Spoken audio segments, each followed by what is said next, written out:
Wi, nih kalau tadi suami kan bilang, pokoknya kalau kamu, siapapun saya yakin suami gitu, kamu boleh ngapain aja tapi jangan lupa tugas dan fungsi. Saya juga pernah ngalamin hal itu soalnya. Jadi biasanya selalu terkesan bahwa semua tuh tugas menjadi suatu hal yang menjadi tanggung jawab istri. Urusan domestik, urusan ngurus anak, urusan berprestasi di luar rumah itu urusan sendiri, pokoknya terserah gitu. Kesannya itu suami hanya bertugas untuk mencari nafkah saja gitu. Karena dia berpikir tentang hanya sebagai tugas, tapi lupa pada tanggung jawab. Kalau sudah bicara tanggung jawab, wah paling enak jadi wanita dong. Karena semua kesalahan wanita itu jadi tanggung jawabnya seorang suami. Nah, apalagi kalau sudah bicara tentang misalnya pencarian nafkah. Mau hebat apapun suami itu ya miliknya istri kok. Kan bahasanya sederhana. Uang suami juga uang istri, uang istri, Uang istri. Nah, dosa istri, dosa suami, dosanya suami, dosa suami sendiri. Iya. Jadi uangmu uangku, uangku uangku. Tuh. Sementara dosamu, dosaku juga dosamu, dosamu dosamu sendiri. Enak betul jadi wanita, maka tolong hormati dong. Jadi laki-laki itu berat. Wah. Loh, saya Gimana? Bagi laki-laki yang tahu bahwa tanggung jawab laki-laki sebagai imam keluarga adalah tanggung jawab terhadap ibunya, istrinya, anak-anak perempuannya.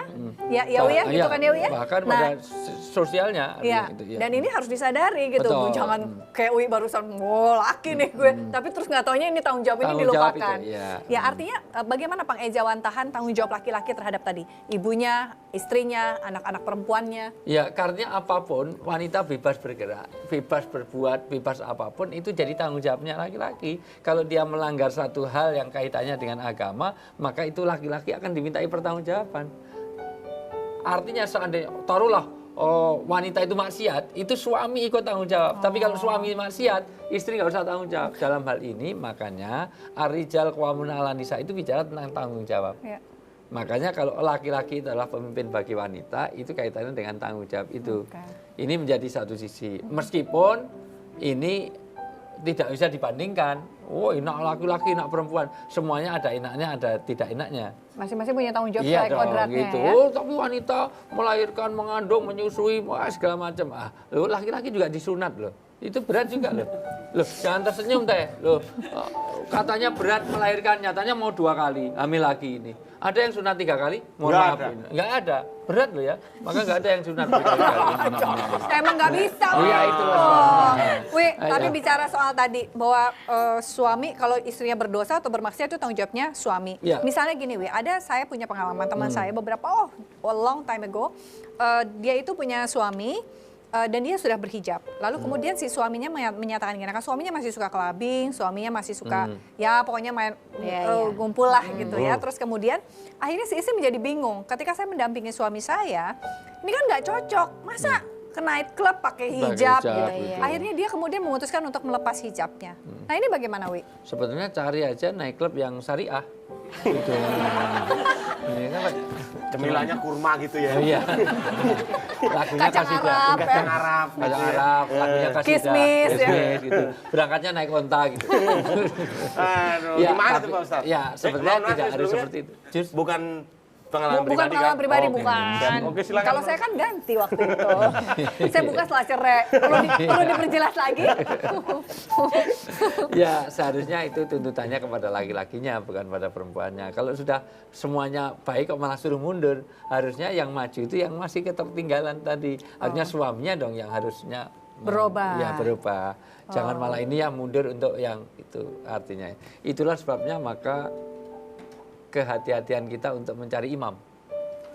Karena itu ya namanya juga sopir gitu. Sopirnya kalau ugal-ugalan kan yang Kita juga tidak terselamatkan kemungkinannya menjadi lebih besar ya Wi ya. Makanya cari sopir yang bagus, yang mantap, main sinetron, siaran radio tiap hari, sudah cukup insya Allah lah.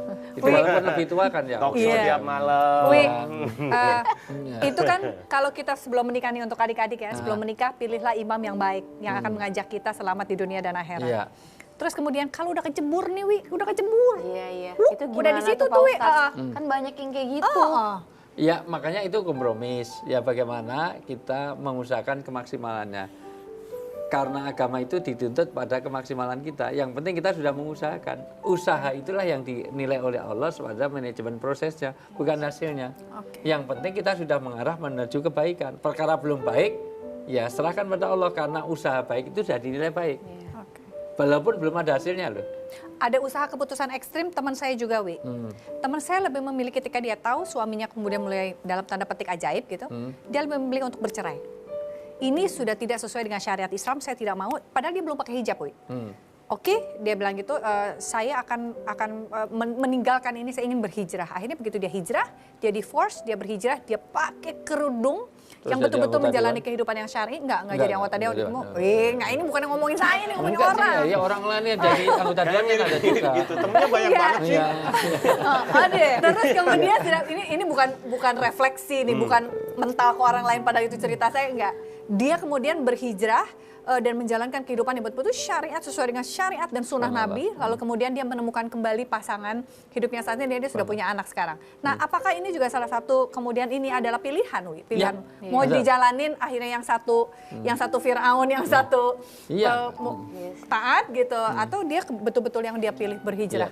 Sebenarnya keputusan untuk itu seharusnya tidak harus meninggalkan, tetapi kalau sudah diusahakan maksimal, maksud saya kompromi bagaimana suami mau hijrah juga kan, gitu. Kalau memang suaminya nggak baik, gimana supaya menjadi baik. Tapi kalau nggak mampu, maka keputusan untuk memisahkan itu tidak ada salahnya, karena memang tugas suami itu ada 3.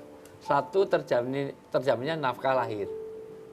Wah, dia cinta, mesra, ibadahnya bagus, tapi nggak ngasih nafkah sama sekali. Gitu. Ada nafkah tapi pelit, mau siaran tiap hari, talkshow tiap malam, radio tiap pagi, luar biasa loh.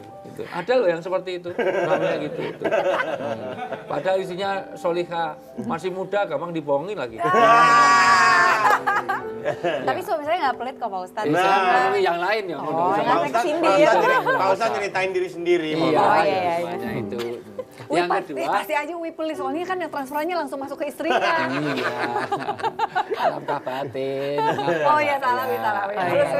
Nafkah lahir ya, nafkah batin juga iya. Artinya nafkah lahir tidak cukup, harus ada nafkah batin. Yang ketiga ini yang sering dilupakan adalah terjaganya amalan agama, yaitu membimbing anakku angkusakum wa alikum naro. Jadi bagaimana seorang suami itu melindungi dari keluarga dan anak istri dan segala macam, termasuk anggota keluarga itu pembantu segala macam, untuk dari api neraka, yaitu mengarahkan pada jalan surgawi.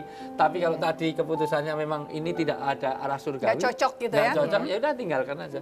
Boleh ya, berarti gitu surgawi. ya? Iya. Oh, jadi nggak menyiarkan perceraian itu kan tidak disukai, tidak diridhoi Allah. Ya. Tidak disukai Allah, tidak dalam konteks apa? Allah marah kepada, artinya dia diharamkan masuk surga bagi wanita yang minta cerai tanpa alasan. Nah, tanpa alasannya itu sering nggak di ini. Nah, tapi kalau ada alasannya jelas, why not? Daripada suami kok kayak gitu. Memang laki-laki suka egois kan? Loh, ngaku Pak Ustadz? Iya, laki-laki itu. Makanya iya, makanya saya nggak suka laki-laki itu. Oke, nanti kita akan ungkap ya, apa sih yang harus kita lakukan sebagai perempuan untuk kemudian bisa menjadi perhiasan dunia yang sangat indah. Selain satu ini kita akan ungkap, tetap bersama kami di Cerita Hati, karena setiap cerita berkesan di hati.